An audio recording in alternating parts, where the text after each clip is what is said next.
Hello, hello. I don't think anyone's here yet, but I'm going live. I'm talking about the Las Vegas regional license exam. I guess I could just go through the whole spiel uh, for the YouTube content later, but I'm going to be chilling. I'm going to be waiting for a couple people to come on in. It feels weird to talk to an empty room. You know, it's something that when I'm editing videos, when I can stop and pause, it's kind of like more natural, but it is what it is. We'll see if anyone's listening. Anyhow, I just got done watching the VOD of the finals match from Tim Keefe and Zach Pasley, and the match was a barn burner. Very fun, very interesting match to watch. I did not think May had any real hopes of going as far as she did. I could not figure that character out at all, so that was really cool to watch.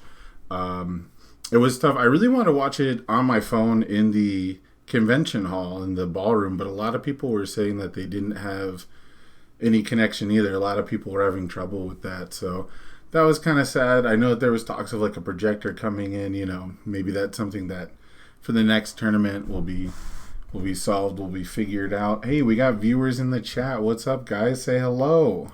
Let me know if you can hear me or if my audio is messed up again. There's been a recurring theme here on the Ace Maneuvers Twitch channel. But if you're just joining me, I was just talking about, hey, Tim Keefe, Satonis in the chat. I just got done watching your guys' finals match. Really cool match. Really cool matchup between two characters. Very, very different deck styles. You know, very different approaches to what I would call aggro.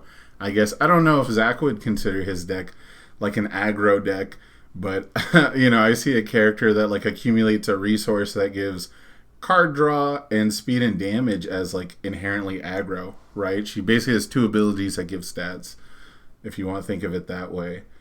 But I was just talking about how it was kind of a shame that we didn't all get to huddle around the projector. I remember, I think it was Worlds 2017, also a Tim Keefe special, I believe.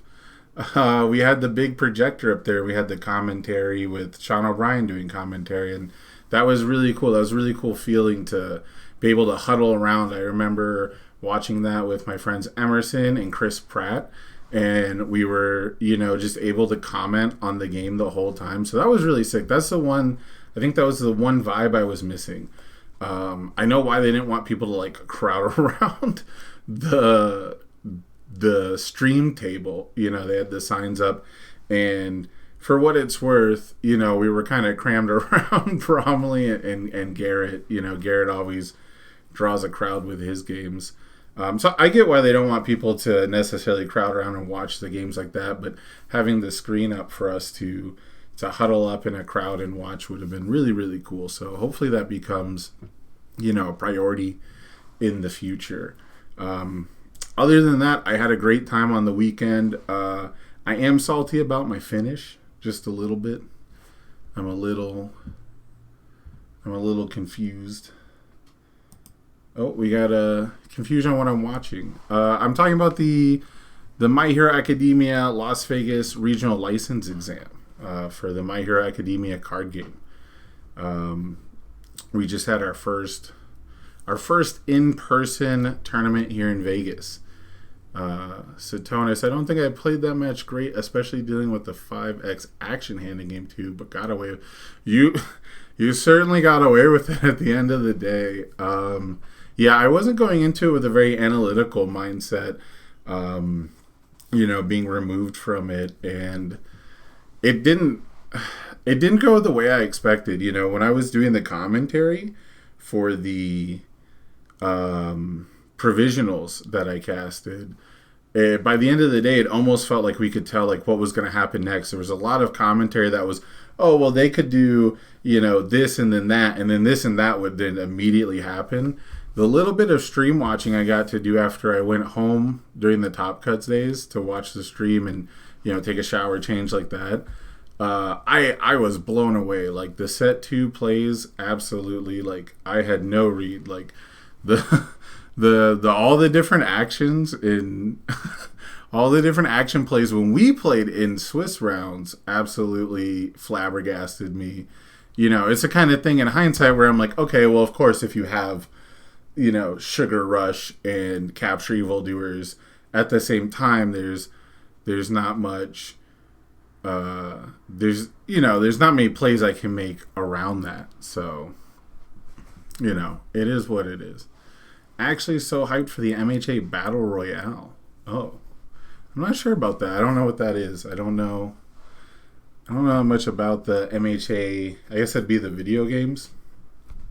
But so yeah, so the finals match was really cool. Watching Garrett and Bromley play was really cool. Garrett did inform me while they were playing that they have played before, so I did not know that. I'm curious. I'll have to ask them what matchup they played before. I guess I'd have to assume it would be at a Worlds event. I don't know how many PTCs or other events that Garrett was attending. Yeah, Worlds 2020 seems like it'd be the most likely, but either way, I guess the most natural thing to do would be to talk about my tournament run, which seems weird.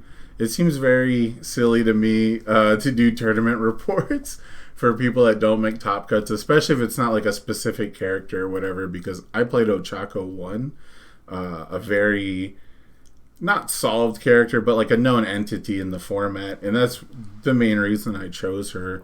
I'll just pop the deck list. We can just hop over to that really quick, just so that while I'm talking, you know, there's something to really look at here. So I went for a really basic lineup. My playtesting started out as completely a Ibarra lineup. Like it was Shiozaki Ibarra, and it was just throws. I don't even think I was playing Tongue Whips. I might have been playing Ice Storm for the breaker and the potential powerful outlet, but I think the very first draft was 100% throws, and in playtesting against any sort of 6-hand size or like non-Tokoyomi like massive aggro deck, the main problem I was having was actually just decking myself drawing too many cards off of Excited for Blood and Passing the Torch, things like that. Like I didn't want to overextend. I had no reason to ever really commit out foundations to play a bunch of throws. And so I thought to myself, if I have this good of a defense, if I have this like powerful of a draw engine, then all I have to do is figure out the offense. I think it was Chris Bromley who was like, yeah, life just never kills people. So I thought Ochako has no problem killing people. And you know, she runs probably the best throw, if not one of the best throws in the game, definitely set one's best throw in my opinion, with zero gravity lift, allowing for super explosive plays. A lot of decks can make use of zero gravity lift, but Ochako just makes it look so easy. Immediately getting to add it to her momentum to then basically just do her response a second time. So I thought that would just kind of solve all my offensive issues, and for the most part it did. But it did sort of bait me, I think, into playing my really solid offense a little more than I should have, or a little more than I had to. Going back to my match against Tim Keefe, I don't know specifically if dealing 8 less damage to him lets me block through all of his stun attacks. You know, for example, I don't know if holding onto a frog lashing specifically gets me there. You know, a lot of the games where I was losing, there was absolutely like no perfect block. There was a check that happened where it went, okay, well, I wouldn't have blocked even if I hadn't played an extra card on my turn, if I hadn't committed those foundations. So it's pretty difficult to, in the moment, address exactly where things went wrong, because my other loss in Swiss, and the main reason I didn't make top cuts, is because I lost in round 2. I absolutely disrespected my opponent's offense. They were playing Midnight. I had full life, and I think I played like a third Meteor Shower, like just like a third 4-diff kind of a card, played through some Breaker, and I thought to myself, I have a release.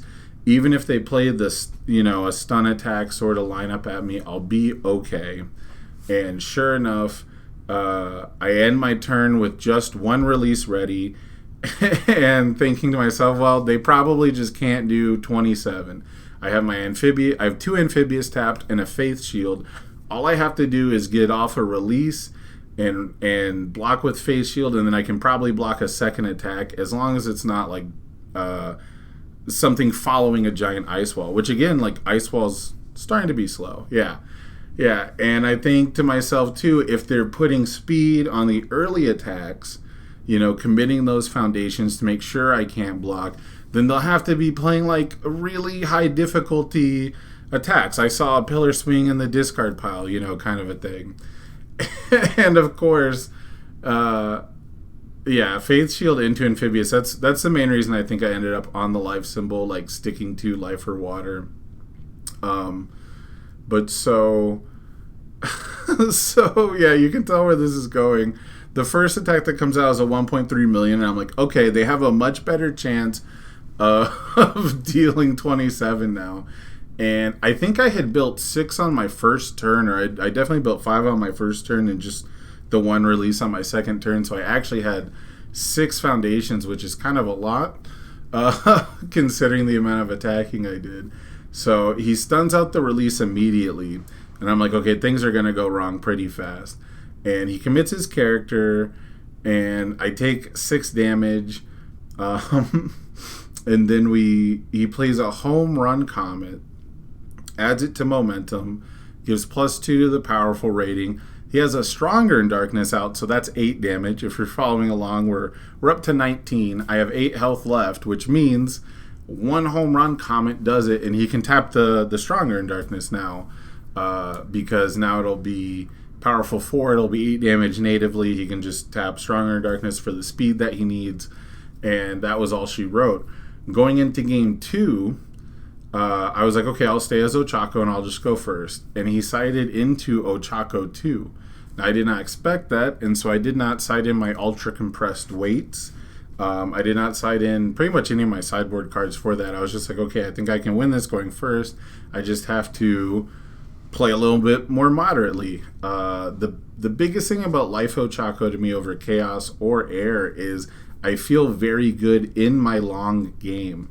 Against Ochako 2, it was just one extra turn. We really got to like that sort of mid-range place, and I remember feeling really bad because I had almost exclusively mid blocks going into a turn where the entire lineup was hitting me with pillar swings and electric jolts. So I was either going to be giving him a lot of real estate to ready cards with requesting assistance. I didn't want to enable requesting assistance with the pillar swing, and I took a lot of damage early on, and then electric jolts were following it, and so he got the momentum for the next turns anyway.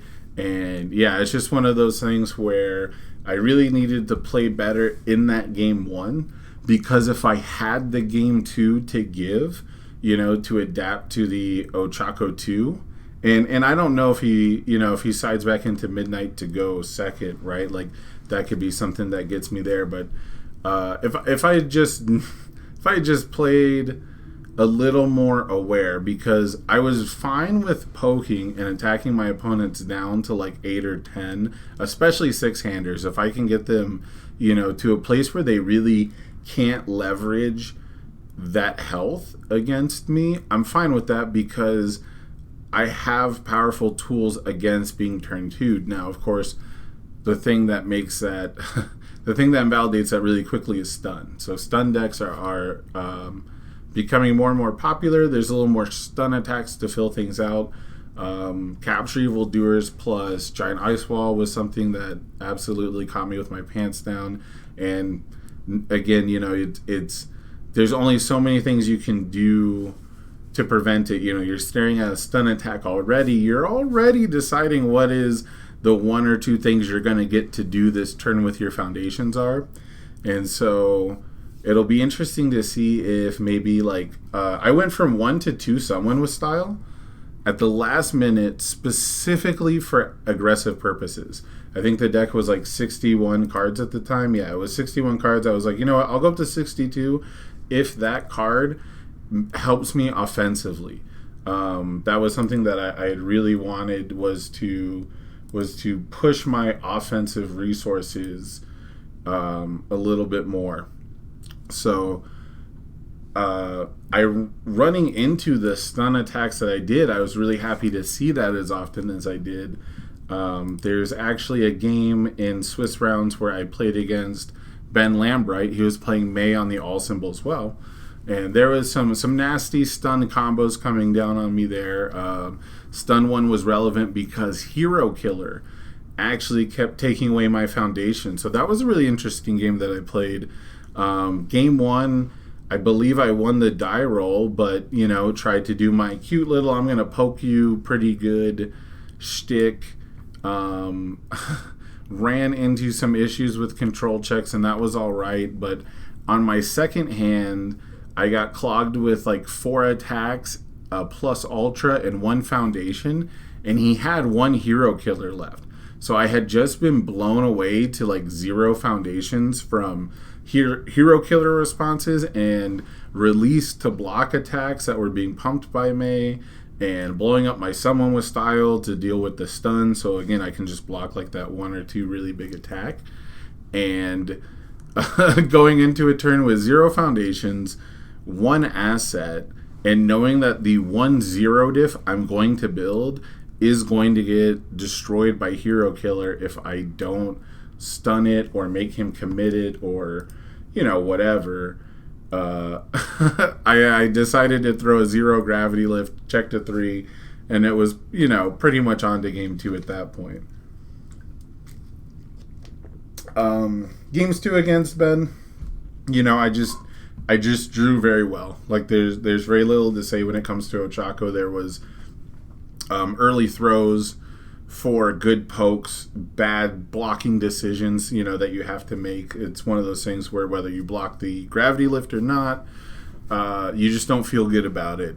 You don't feel good about making other non-throw attacks faster. You don't feel good about taking that damage. And you don't feel good about the fact that it's, unless you have Faith Shield, it's going to that momentum to then again progress that game plan. And so I remember he was bricking really hard game 3, and or it was either game 2 or game 3, I forget exactly which one, but there was a point where he had scooped with only like 4 or 5 life left, and I looked at the top 3 cards in my deck. 2 of them were gravity, 0 gravity lifts to throw, and on a symbol with no throw hate. Does the all symbol actually have, I guess, Spooky? He was using Spooky on my throws. That was pretty annoying, and I didn't have a great answer for that, and most of the time I just kind of had to play through it. Specialist of Sound to make the speed of gravity lift go down to 0, and then Spooky to make the damage 0 was pretty cool. Especially when I didn't have tight lips or self-sacrifice down. And so that was that was a play that I had to kind of go over for multiple turns in one of the games, where I just had to say, okay, this is a stun 2 attack. And it's going to cost me my character's response, but it's okay because it kind of refunds that response, you know. So that was like a very interesting matchup. Round 1, I played against a Toga, and I had Toga in my sideboard specifically for the Toga matchup. I figured a lot of the people playing Toga are going to miss triggers, and, you know, once or twice I think I missed a trigger, or I thought maybe I could have responded there, but I didn't try to think too much about it. Specialist of Sound Spooky is potent, but sometimes a trap. You'd often rather have -3. You'd often rather have commit -3 speed than commit -3 damage. Yeah. So in this case, it was -6 damage, and on the throw. But yeah, I can definitely see where you're coming from. Where if they're playing a 4/4 or like a 5/5 at you, yeah, that math is certainly not as good.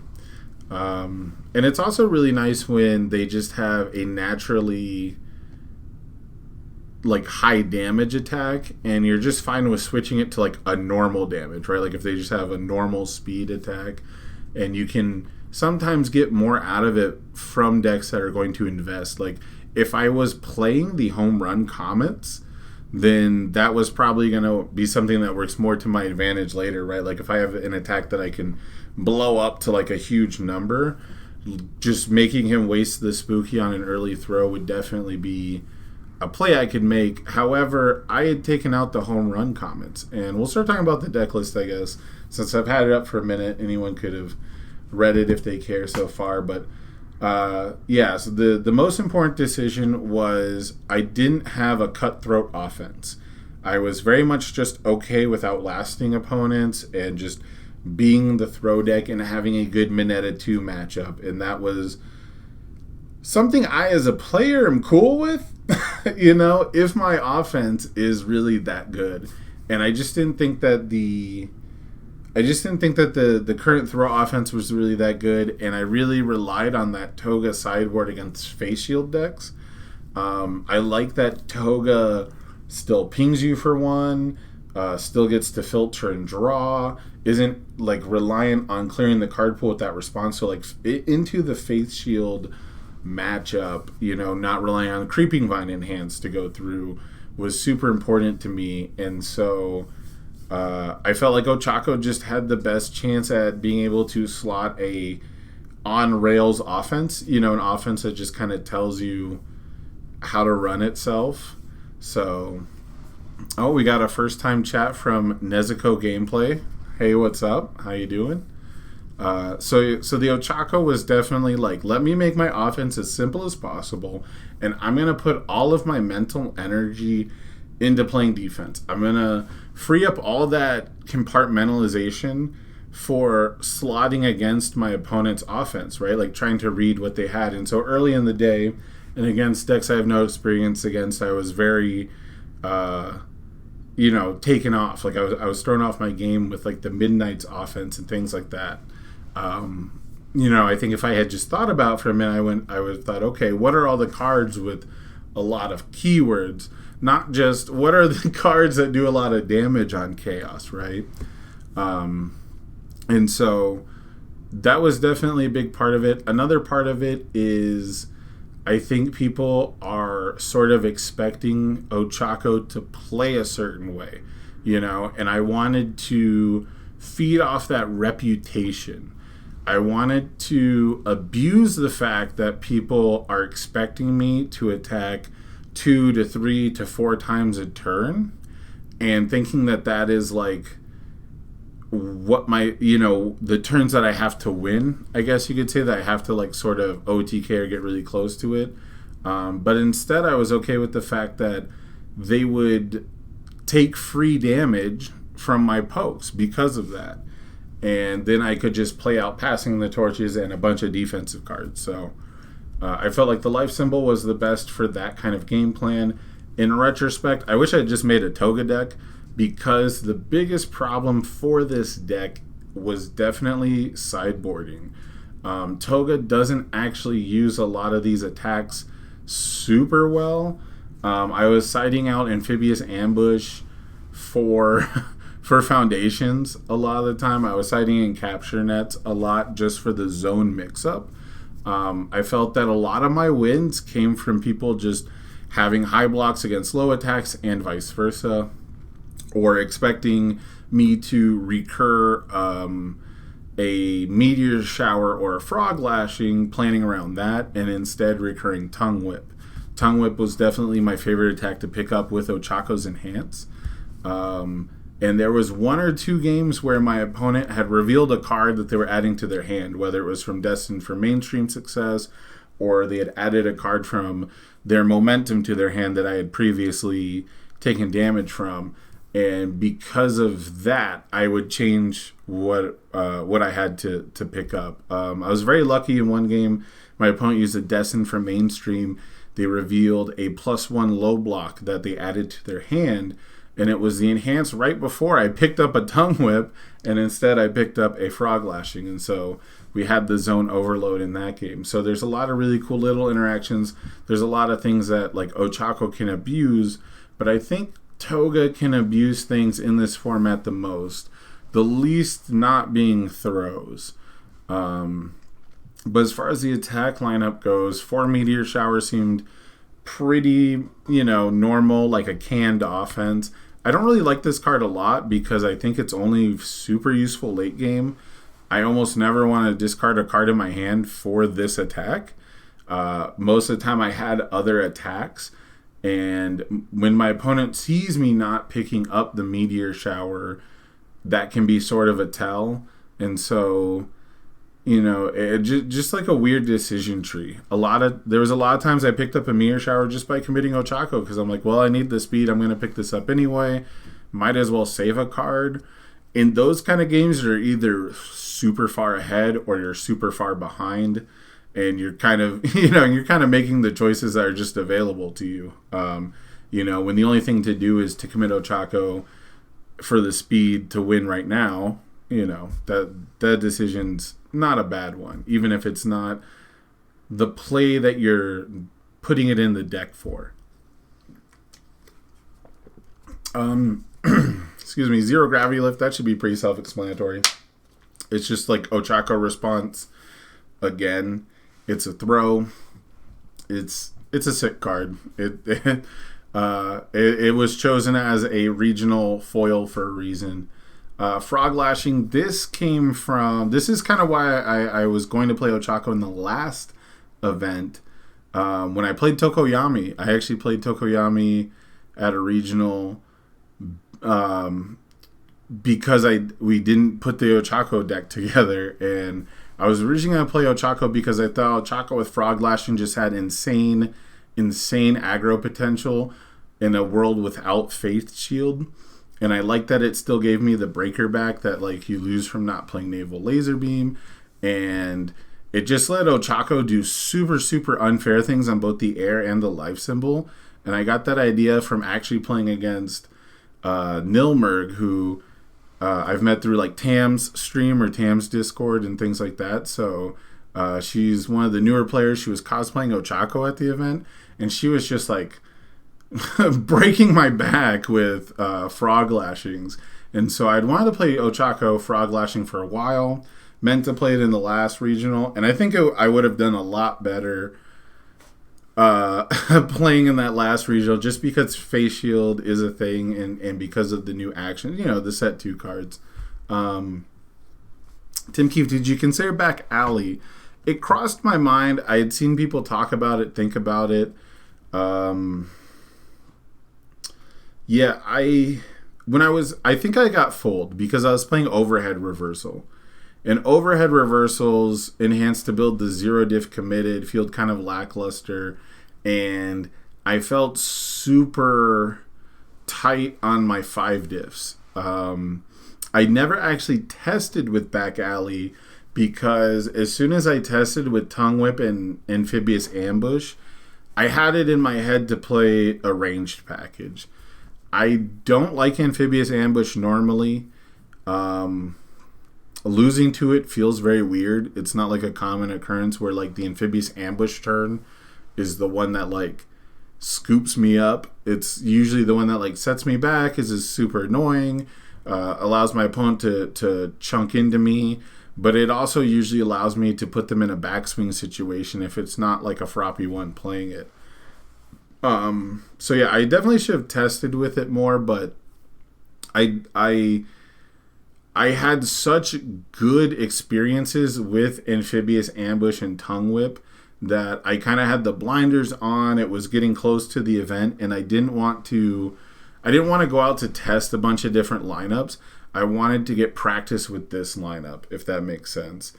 I think you can absolutely just run Tongue Whip without Amphibious Ambush. Now that I say this out loud, it all kind of makes weird sense, but having like something in my brain was just like, okay, well, we need a way to put Tongue Whip in our momentum to do Ochako things. Ambush does that. We can now pick up Tongue Whip, and that is a super crucial play, but I definitely wish I had Stun 2 like all day. Like absolutely all day.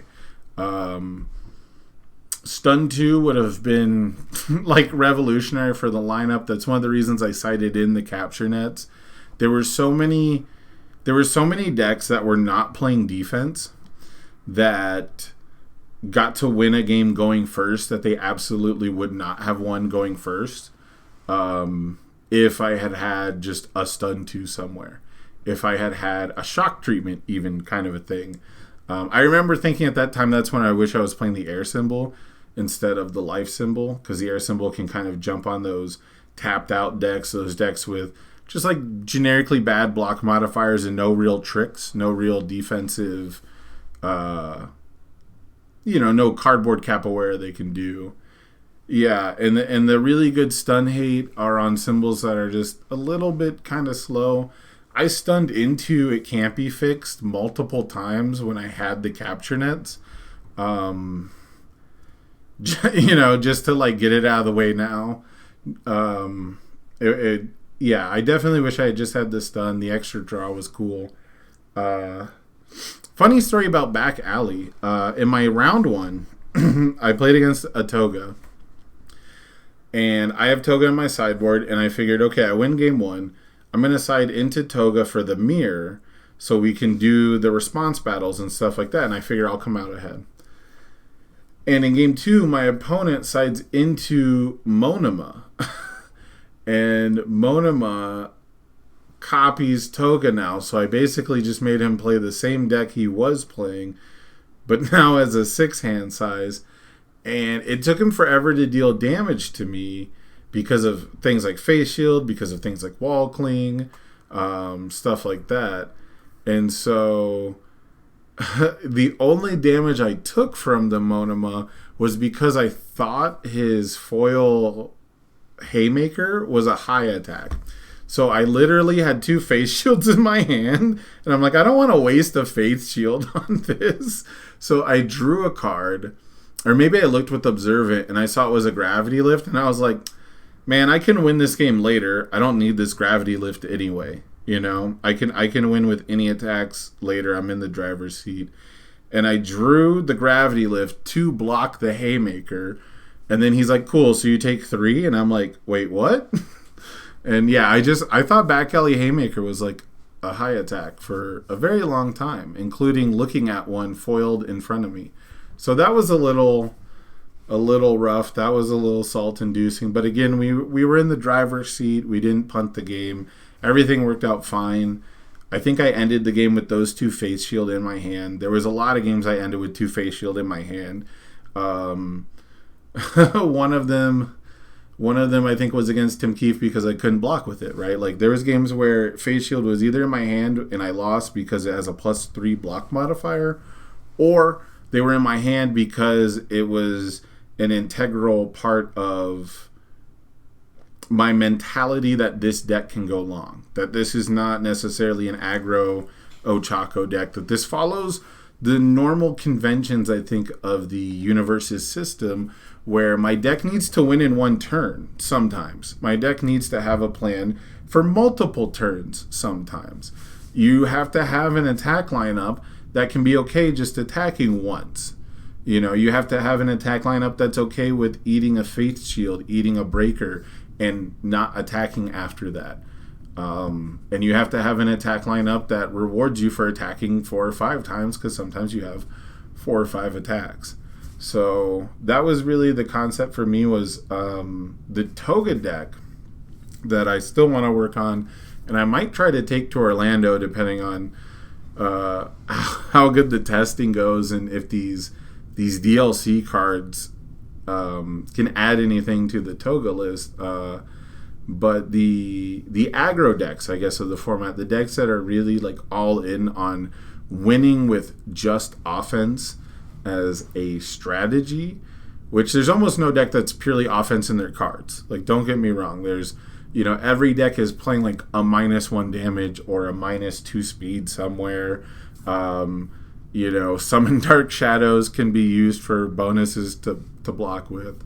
There's Breaker in almost every deck, right? So, but the decks that really are all in on like having an explosive attack turn as their main sort of win condition, that's just a style I can't play. And so I'm trying to learn it with this Toga deck, but the Toga deck does it in like an obnoxious, unable to interact with Sword Away, which is the only reason I'm sort of working on it. And so, given the two styles, given the attack a whole bunch of times or attack you as much as I can and still be able to defend myself, basically attacking without committing any resources, without losing any resources. That's where I want my deck to hit, right? I want my deck to check fives. I don't want to have to commit any of my resources. I don't want to have to destroy things to deal damage.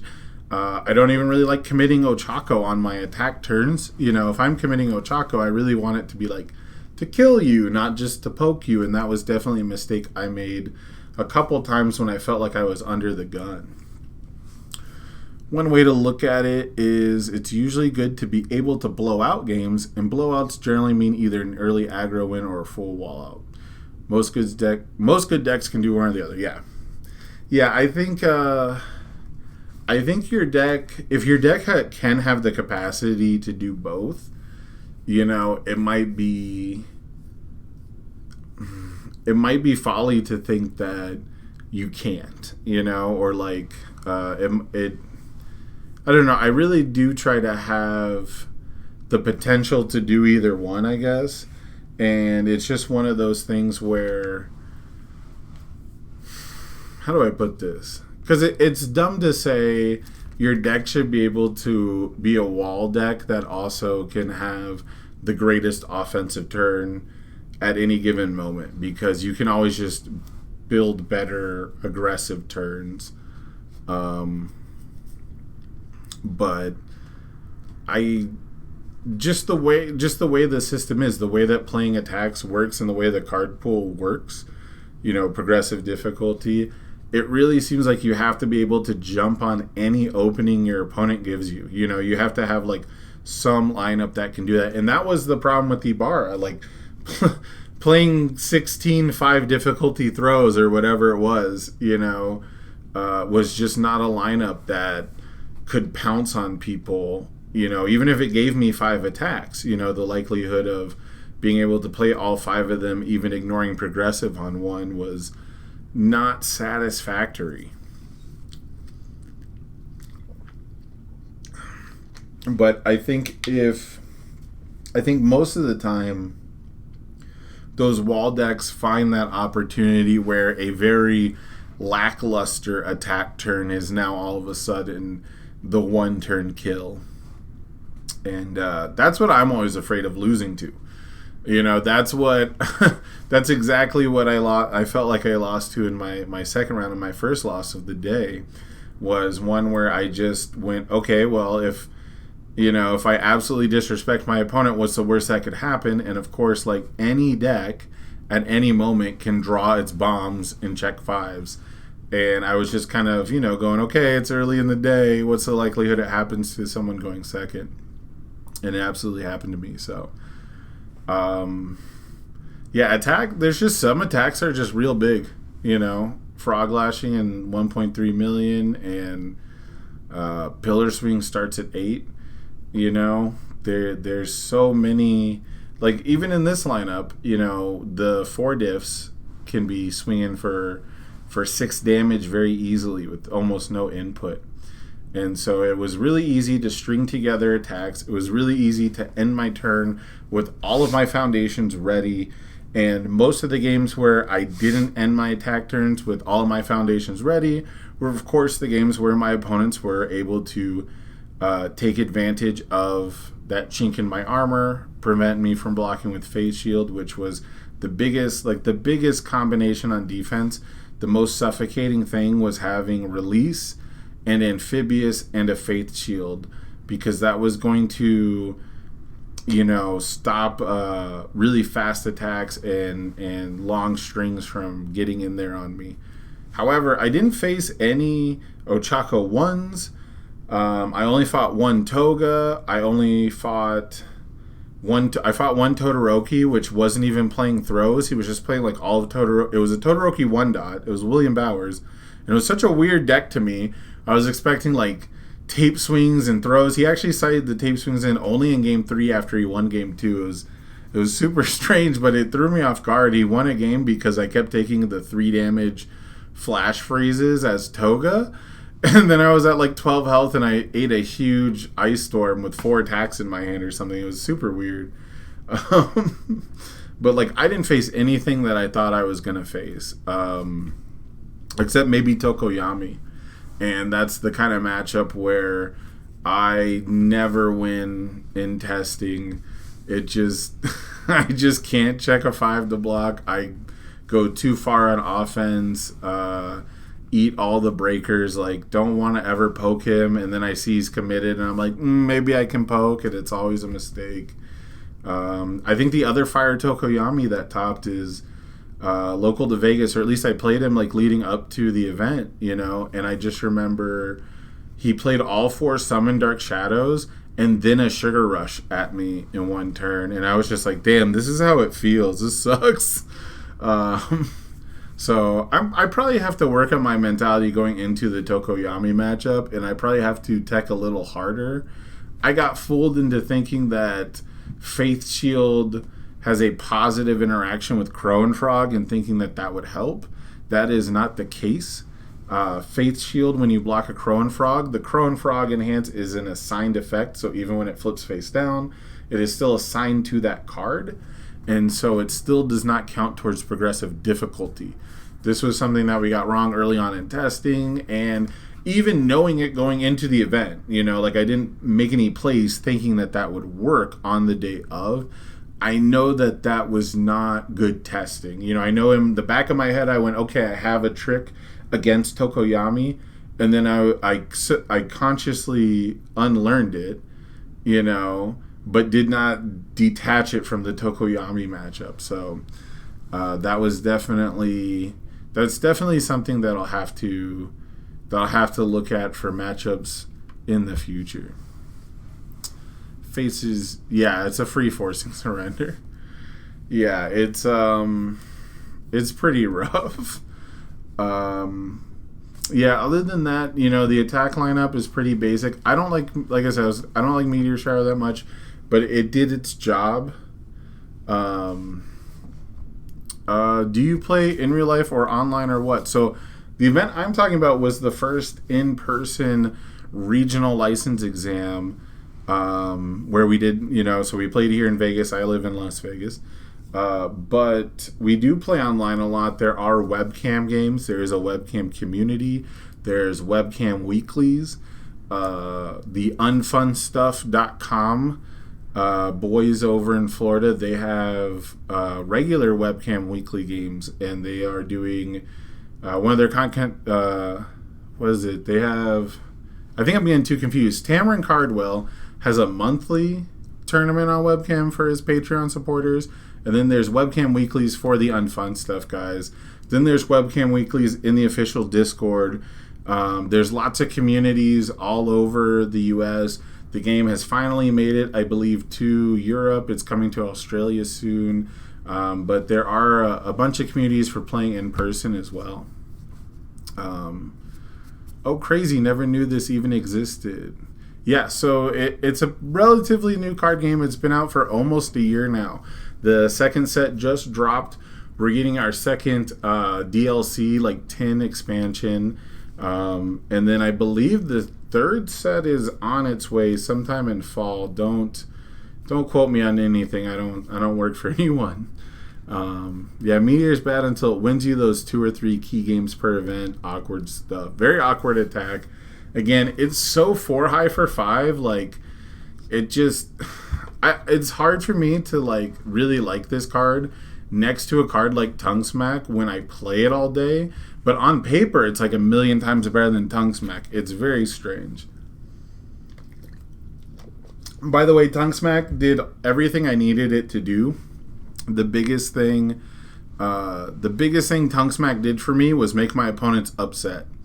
And once I had the mental win by having like multiple Tongue Smacks or multiple card draws, your opponent just starts freaking out because you have 1 or 2 cards in your card pool and you've got more cards than they have in their hand for sure, and they're just thinking, well, you have to have attacks, and they start they start making really bad decisions. They start blocking things because they don't think they'll be able to block later. They start taking damage that they otherwise would have blocked because you wouldn't attack anymore if you didn't draw a card this turn, you know. You can see the shift. You can see their like body language when you play a tongue smack and you draw another card and they've already gotten hit twice.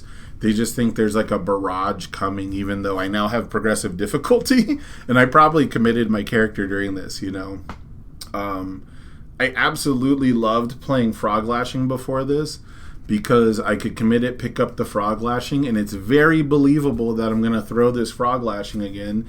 And in a couple games I did, and it never actually helped me. And then holding it against fucking Ice Storms never actually helped me either. But in a lot of games where I pick up an Ice Storm, I see a Tongue Smack hit that I wouldn't. Or, sorry, not pick up an Ice Storm, pick up a Frog Lashing. You'll see the 6 damage Tongue Smack hit. And I know this Frog Lashing isn't going to kill them, so I don't want to play it. And they're not thinking about the Frog Lashing not killing them and forcing me to play this attack on a 7 and possibly check a 3, even though I'll get to refund 2 foundations. They start thinking, oh, well, this is only 6 damage. The Frog Lashing is 8, 9 damage. So now they're making this bad decision by taking 6 damage and not forcing me to play more cards, typically, when what I need to do is hold this breaker block no matter what. A lot of times what you need to do is you need to not take any damage to force me. Yeah, that's true. So, Tim Keefe said, it's really what if there are 2 lashings, and that's true. Fair point.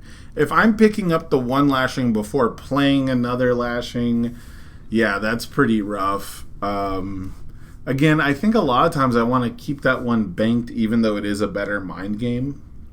So that's something to consider. The mind game element is huge. But yeah, I did a lot of free damage by picking up a Frog Lashing and sending in a Meteor Shower or a Tongue Smack for like 6, 7, 8 damage just because the lashing is going to be 2 or 3 damage more, but they're not thinking about the fact that I still have to make a check for it, and they're not thinking about the fact that the Frog Lashing doesn't kill them, and that it would mean like 1 less breaker block in my hand. And so it obviously the math changes as soon as this attack is lethal, as soon as multiple lashings are present. But see, that's the mind game, right? Is once you've drawn a card off of Tongue Smack and you draw a card off of Passing the Torch and you pick up the Frog Lashing, the idea that there could be a second lashing is huge now, right? It's the fact that I've now seen 8 cards. I've picked one up. It's like 9 cards. I've gone through all this, and I have at least 1 more attack, and the odds that the other 4 or 5 cards in my hand don't have attacks, then you start going, okay, well, if there's 2 lashings, I'm dead, and you start making really bad decisions. Not that you can't create this effect with other attacks. I'm not saying Tongue Smack is the best at this. However, my point is drawing 1 card seemed to change a lot of things from my opponents. Like they were making certain decisions and they were okay with certain things, and then they see the Tongue Smack come down, and as soon as I draw that card, it's like, okay, well, now I have to reduce speed, and I have to, it's all hands on deck. And it's just really interesting to me. It's very funny that usually it's once I have 4 or 5 cards in hand that they start playing towards what's lethal rather than the reality of the situation, which is I have 4 foundations. I have 1 amphibious, it's turn 2, things like that. So I don't know if a Tongue Smack got blocked all day. I don't know if there was a single Tongue Smack that didn't go through. A lot of them were 7 speed, to be fair. That's very true. But I also played a lot of 4 damage, 4 speed Tongue Smacks that just drew me a card. So it never felt bad to play. The only time I hated Tongue Smack was when it was one of the 5 attacks in my hand against Ben Lambright, and he had a hero killer down. So that's the only time where I hated Tongue Smack, but it was in like a lineup of cards I hated at that time. Yeah, there is a bunch of times where it was 7 speed. However, there were a lot of times where people made just very weird decisions around a 6 damage tongue smack, you know. And there was definitely some 4-speed for 6 damage tongue smacks that just gave me a lot of tempo, I guess is really it. Just one of my favorite attacks to actually E-commit to pick up.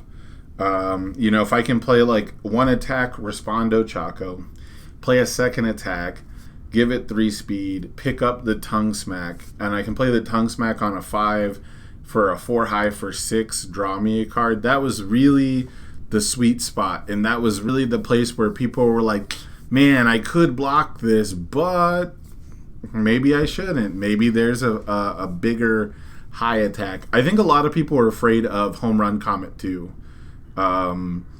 There was quite a few games where I would get up to like 2 or 3 momentum after just absolutely slapping the hell out of people with double tongue whips turn 2, or, you know, just like gravity lift, tongue whip, ambush, play the tongue whip again type of stuff, which is very difficult to deal with on a turn 2, you know, almost no progressive amphibious to pay back the one you committed on ambush type of turns.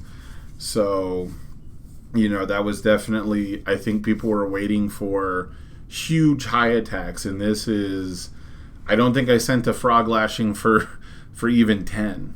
You know, if I sent a frog lashing for 10, it definitely involved tight-lipping it up and just sort of, you know, pushing for maximum value.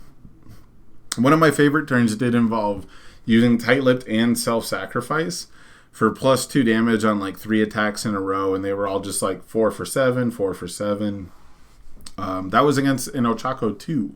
So it was one of those situations where they had tapped out, they had blocked everything they could, and it was really up to me to check 5s. You know, I was literally in if I check 3 5s, I can keep all of the cards I need for damage pump ready, and then the last one I can commit those 2, and the, you know, vanilla damage would clear it out. So all in all, I do like this deck a lot.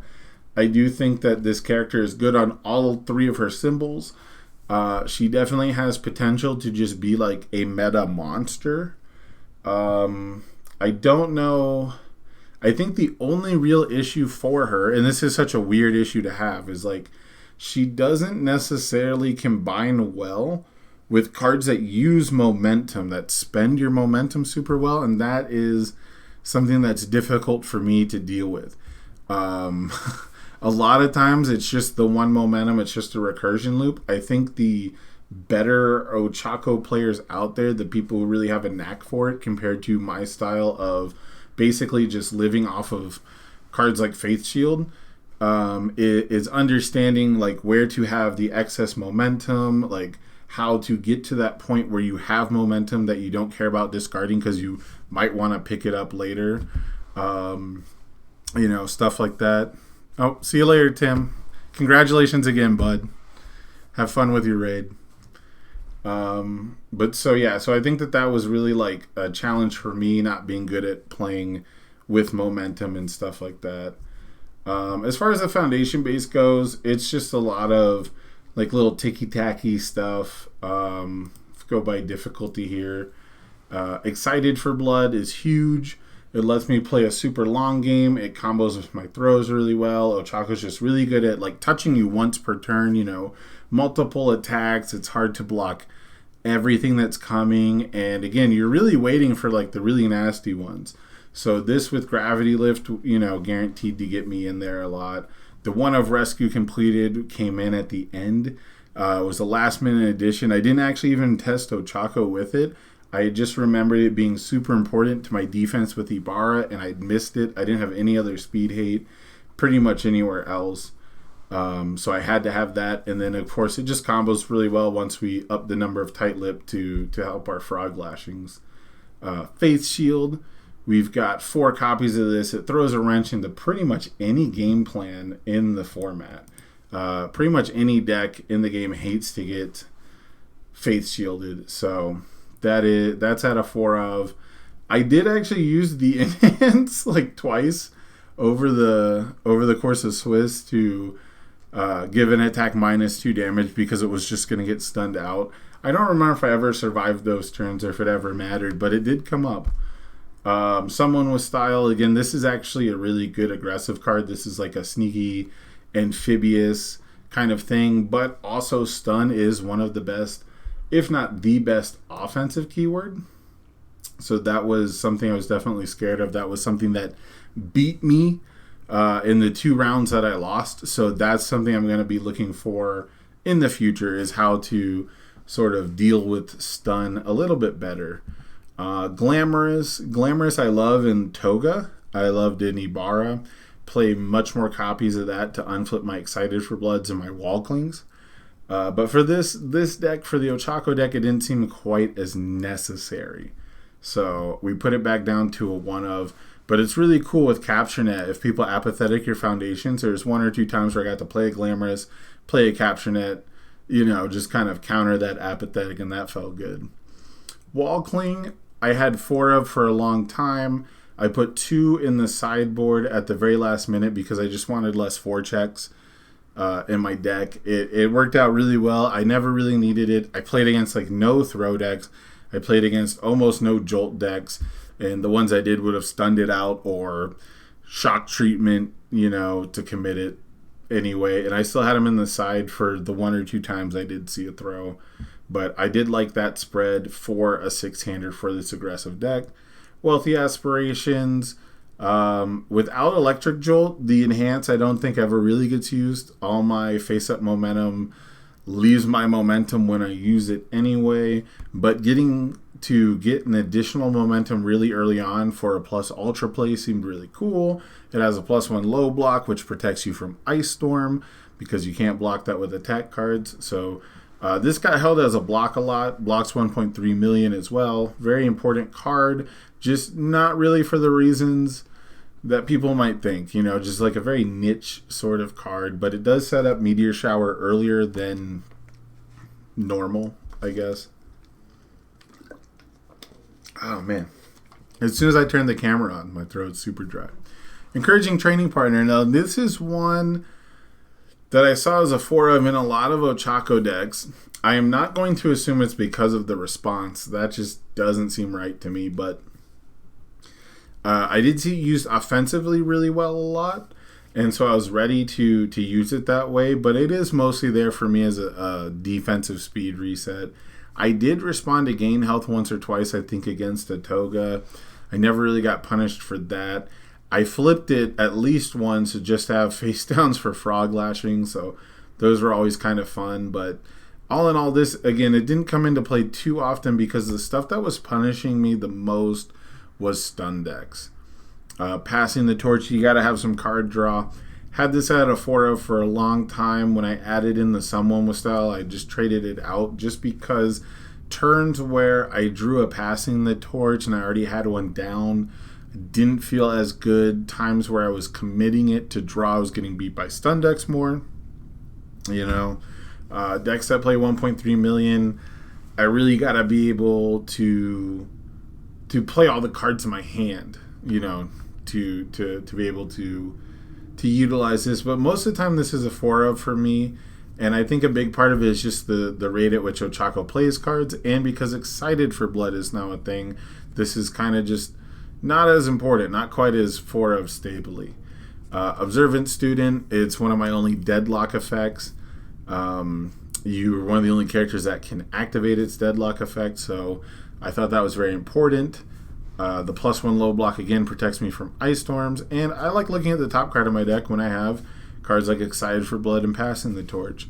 I would like to run more of this card to have 4 of, but I find myself blocking with it almost all the time. I was prioritizing Self-Sacrifice to play over Observant Student if they were both in my hand, so maybe if they're just 2 Observant Students, I still play it more. But absolutely beast of a card to have early. Turn 1 if you build Excited for Blood and this card and Amphibious. The sky is the limit for your turn 2 aggression. Speaking of Amphibious, this is the card that enables all kinds of crazy wacky plays. I think the biggest buff of set 2 might actually be that Faith Shield lets more people use Amphibious on defense. that was such a huge game plan for me. That was a great way to hoodwink people into thinking, okay, I'm more tapped out than I am. It was a great way to block fast attacks early in a way that people didn't think that would be blocked. To deal with electric jolts, they stun the amphibious, block with phase shield, you get to ready the amphibious. It's very cool interaction.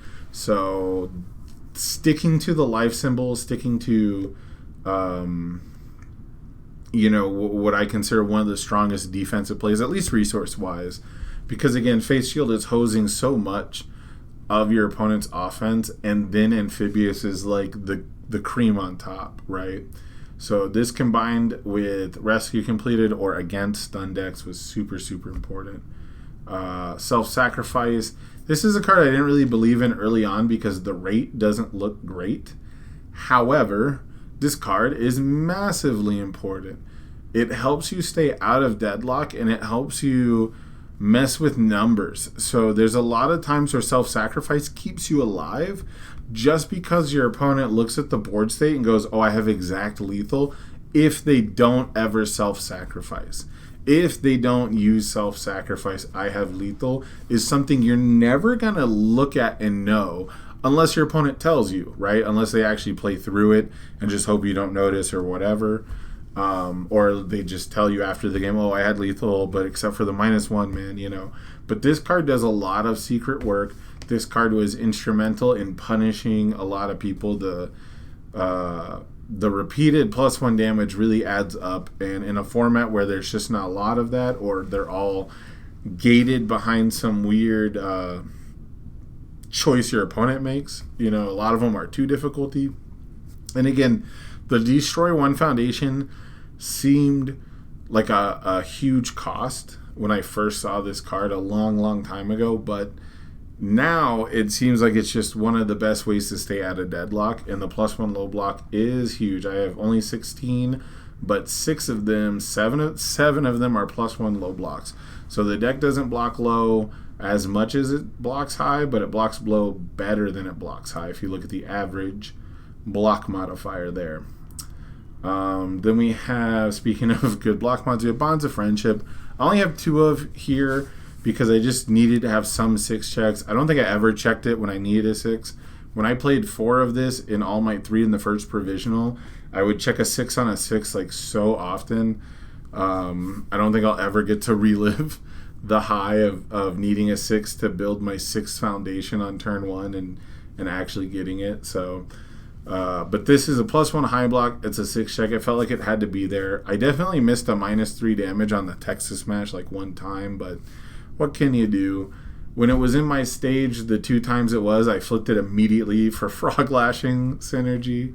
So that's that card. Speaking of Frog Lashing synergy, oh man, my segues are getting pretty good, guys. You gotta admit.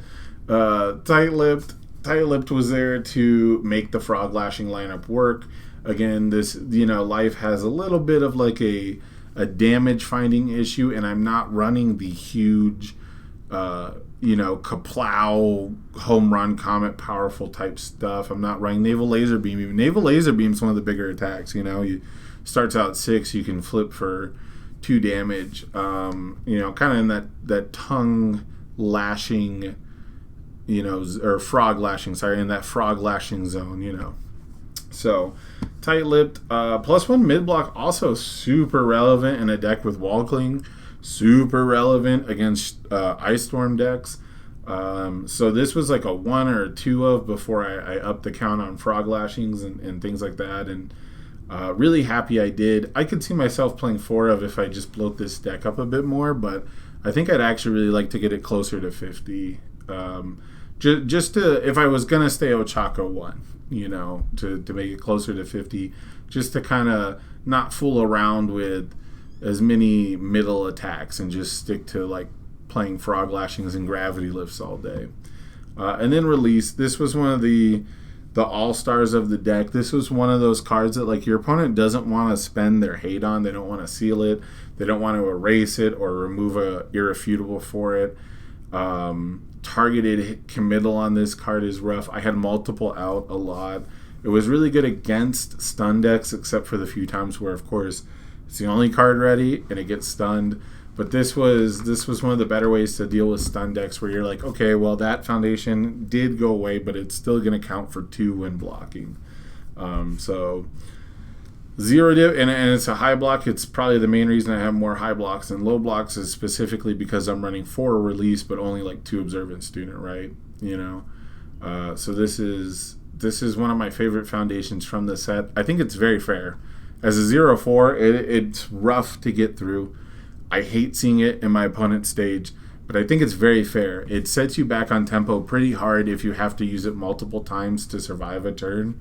So this is the kind of thing where if you know your opponent's only speed 8 is release, even if you know you're not going to win that turn, pressuring their board state is a fair trade-off. That should be something that you can think about and leverage, and that should be something you should be able to play and bait with on defense, I think. So very cool card.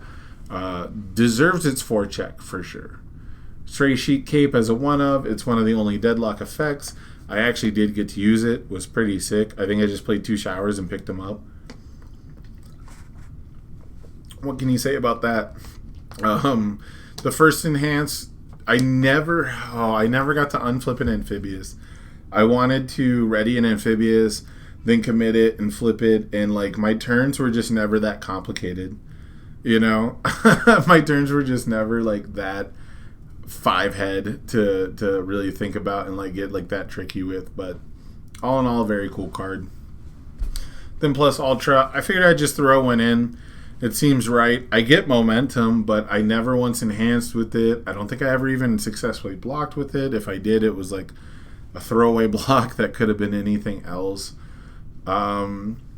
A card that really seemed to dominate like very early formats, but then as Tokoyami sort of got figured out and like as Su didn't even like really need it, it just became kind of a liability compared to being a card you could build into your stage or just attack with a good block mod. So I don't know what you can really say about it. I didn't get much mileage out of it. Maybe I still cite it. I don't know. I'll have to double check Kevin Broberg's list, but the sideboard is not something that ever really came up. I cited in my ultra compressed weights against an Ochako too, but never saw them, never needed them. Had the wall clings for throw decks. Didn't really see my sideboard of wall clings, didn't really need them. I cited in capture nets for the zone mix-up, not because I faced Mineta 2. I was pretty sad. I felt good about my Mineta 2 matchup. I really did. Not that it's like a super winning matchup, but just that like I have a game into it. Just that I have like a game plan scheduled for it, right? Like ready for it. Did some of the testing on it, so I can't say I did like 100 hours of extensive testing, but I felt good about my matchup. Felt good about my sideboard into it, but didn't come up. And then I don't know if I dropped a single game as Toga, maybe one game. Citing into Toga. I dropped 1 game to Will Bowers as Toga, I think. Going second, game 2, round 8 in the last round. I had 4 attacks in my hand. I was just cruising, playing, a slower pace game, playing into the later turns. And I had 4 attacks in my hand and was facing down a lethal Ice Storm. And then he pumped it to lethal on a partial, and I drew an Amphibious, and I was like, I don't even know if I can block with a +3. And I drew another card, and he canceled it. And I thought I was fine because I thought that he had used Defrosting earlier in the turn. But it turns out that was the Half-Hot Ignition Enhance, which looks exactly the same as a Defrosting Enhance. So I got dunked by that, but we went to Game 3, and I won in Game 3, so it was all good there. But, that's the deck, fellas. If there's anything you guys want to know about the deck, let me know. If you have any questions about anything that happened in the tournament or anything that came up, just let me know. I had a cool time. It was great to see all my buddies, to see the Florida guys, to see Christopher Bromley, all the streamers. Got to meet Steven in person. That was very cool. Tamron Cardwell. Got to meet Zach Pasley for the first time finally after seeing his name on Discord a long time. One of my favorite players, Colby Cram. The Rochester fellas. Just so many people, man. Like, I feel so bad because I feel like we didn't spend a ton of time all together and we were all playing card games, and that's kind of how it always goes, right? As a local, I had stuff to do. I I was coming back to fix like a water heater on Sunday, so it was a crazy weekend for me. I wish I'd gotten to play in more side events, but again, I showed up late to the venue and missed the signups for those. They happened way earlier than I thought they were going to happen, so that's kind of a bummer. But I just had a good time playing the games. I didn't have any negative experiences with any players. Any issues that came up, there's like one or two, it's like, oh, I didn't know this, or like, oh, this was missed, and we just talked it out. It wasn't like this terrible rules sharking angle where, I think one guy had done like a toga enhance for -1 health +1 speed, but like, he was also Monoma and was giving it +1 damage, and it was just kind of going a little fast. And like, I'm like, well, do you have like the -1 health mark down? Like, and we just worked through all the windows. Like, it wasn't a big deal. And I'm not saying don't call judges and like let your opponent like manipulate the board state, but like if it clearly affects nothing and it's clearly like something we miss, we can communicate it, right? We can communicate like this is what's happening, so we're on the same page. Again, it was nothing procedural, it was nothing like board state based, so it was all really good. We didn't have a single judge call. I didn't have a single judge call in any of my games, which might be a first because normally we just have to double check how something works at some point. But I had a lot of fun. I finally got to meet Alliteration Gaming, which was sick. We didn't have a lot of time to talk because I know the broadcasting is like super busy, and you want to take any break you can get. When you've got the camera going and like you're constantly on, you're constantly just like, I have to fill this dead air. Which I think with the lifestyle, I don't know if it's not lifestyle, but like I think if I streamed more, I'd probably be better about that. Just know it's like chill pill, relax, like conversate, but at the same time not having like the consistent viewer base. You're worried like any one person's gonna pop in at like the 30 seconds you're quiet, it'll be weird. And so anyhow, that is the deck that I played. I wanted to thank you guys for joining me today. I hope you guys had fun. I hope anyone watching this on YouTube enjoys the deck list. Again, if you guys have any questions, let me know down in the comments. Wherever you're watching this at, I do upload pretty much everything I stream to my YouTube channel just to have it all in one place. But again, I had an absolutely wonderful time. It was very cool to meet so many people. I'm sorry if I forgot anyone that I ran into, or if someone if someone came up and said, oh, Nathan DeWalt, that's the one. I knew I was forgetting somebody. I met Nathan, and it was so cool. They're such a cool person. They let me borrow dice. I didn't bring any dice to the venue. I would have felt shitty if I didn't mention them, because we were sitting there, we were talking before the event, we were talking decks and everything, and they were just like such a fun person to be around, talking in between rounds, talking about their matchups and things like that. So thank you again for letting me borrow the dice. That was very cool of you. I just had like the 4 dice in my deck box jingling around all day. It was kind of funny. But yeah, so I met a whole bunch of people from all over the community. It was all very cool, very fun. The next event I'm trying to make it to is Orlando. So if you're going to Orlando, let me know. Maybe I'll see you there. I'm excited for the iterations that come of the next event. I'm excited to see the meta evolve and grow. And I'm going to get out of here for now, guys. If you're watching, thank you for joining me. I'm going to take off, but if you missed anything, you can catch this over on youtube.com/acemanures. I'm going to take off. Have a great rest of... Oh, before I go, I'm the worst at this. I suck at outros, guys. If you watch any of my shit, I'm the worst. I have a special guest for the Orange Card, Blue Card podcast coming up. This Thursday, it is Chris Smith. I need to mention that before I sign off. Orange Card, Blue Card. I'm going to put the advertisement up on Facebook in a minute, is why I remembered. Orange Card, Blue Card this Thursday. I got UVS dad Chris Smith. I'm super excited. He's always a joy to have, a positive beacon of the community. It's been really cool to see him get back into things. So, yeah, this Thursday, 6 p.m. Pacific time, I'm going to have Chris Smith on. We're going to be talking... pretty much where we want to. He's always a joy to have, and once you get started talking with the guy, you can get lost for hours into anything. I wouldn't be surprised if we end up talking Marvel Cinematic Universe by the end of it. You know what I mean? We could just get lost in a rabbit hole of a million different things. So that's going to be a fun one. That's going to be a very cool podcast. I'm excited for that. I wanted to get Chris on for a while, but I figure I need to save some, right? You gotta have some great guests early, but you also gotta save some special guests. So please tune in this Thursday right here live on twitch.tv/Ace Maneuvers. If you can't, it is fine. YouTube.com/Ace Maneuvers is where you can find all of the re-uploads. Thank you again, guys, for joining me. I will see you all next time. Peace.